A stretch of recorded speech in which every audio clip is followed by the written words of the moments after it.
Akin to how we understand humanity through the lens of the past, acknowledging the scientific breakthroughs that have cumulatively contributed to the present field of genetics is also vital in comprehending the bigger picture. Then again, this begs the question, how exactly did the field of genetics evolve into what it is today? Well, it all started at the dawn of civilization. In 1000 BCE, early civilizations began to recognize the influence of heredity and applied its principles to improve cultivated crops and domesticated animals. Around 460 to 375 BCE, Hippocrates, the father of medicine, believed in the inheritance of acquired characteristics and devised the hypothesis known as pangenesis, which, by the way, was later disproved by August Weismann in 1892.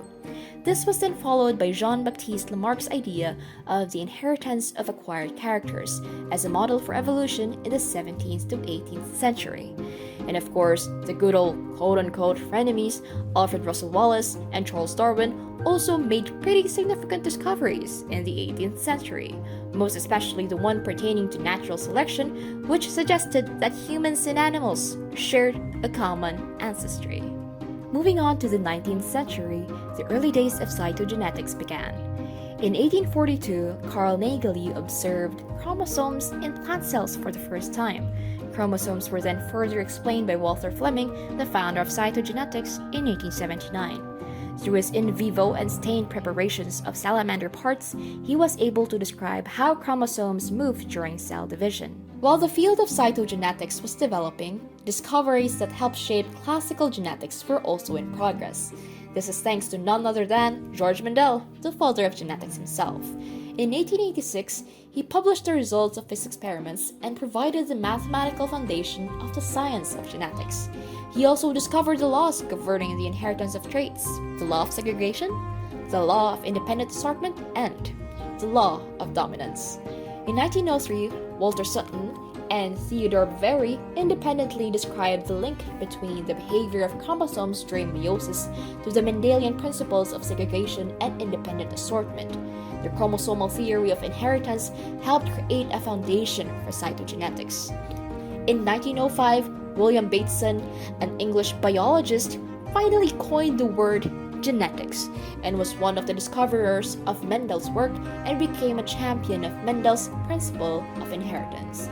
Aside from the aforementioned laws governing the inheritance of traits, the scientific community later found out other cases that did not exactly follow such laws, hence calling it neo-Mendelian inheritance. One notable example would be the discovery of extranuclear inheritance by Karl Carnes in 1908, wherein he observed that the leaf color of Mirabilis jalapa was dependent only on the genotype of the maternal parent. Within the 20th century, molecular genetics was also coming to fruition. This began with Archibald Garrod, who first proposed the idea that certain hereditary diseases were caused by inborn errors of metabolism. Interestingly enough, 1908 was also the year when Godfrey Harold Hardy and Wilhelm Weinberg independently discovered the mathematical basis for population genetics. Around the same decade, scientists have done numerous experiments on fruit flies, corns, and other organisms to explore the field of cytogenetics. For example, in 1910, Thomas Hunt Morgan and Alfred Strothmann demonstrated the parallel inheritance of a certain fruit fly, which showed a link on the same chromosome and showed the same distance between genes on the same chromosome. In addition to their experiments on fruit flies, Harriet Clayton and Barbara McClintock also demonstrated that new allele combinations of linked genes were correlated with physically exchanged chromosome parts in 1931. During the 1930s, Fisher, Haldane, and Wright developed formal models to explore how natural selection and other evolutionary factors such as mutation and random drift modify the genetic composition of a Mendelian population. This contributed further to the branch of population genetics. After a few years, Oswald Avery, Colin MacLeod, and Macklin McCarty showed that bacterial genes are made of DNA. Their discovery was further corroborated by James Watson and Francis Crick in 1953. They expounded on the molecular structure and properties of DNA, paving the way to a better understanding of the central dogma. This consequently gave birth to molecular genetics. By 1958, Matthew Meselson and Franklin Stahl were already able to demonstrate the strand separation method for DNA replication. Now that we have explored how the different branches of genetics have developed, let's take a look at how these ideas are now being applied to our daily lives, be it in agriculture, fisheries, medicine, and the like. During the early 1980s, Stephen Joseph Elledge successfully cloned and identified an essential component of the error-prone SOS response, a DNA sequence known as UMUDC. This was made possible by his invention of a novel cloning tool known as the Phasmid vector. By 1996, Ian Wilmot and his colleagues from the Roslin Institute produced a female Finn Dorset sheep that lived from 1996 to 2003, and yes, you guessed it right, the sheep's name was Dolly.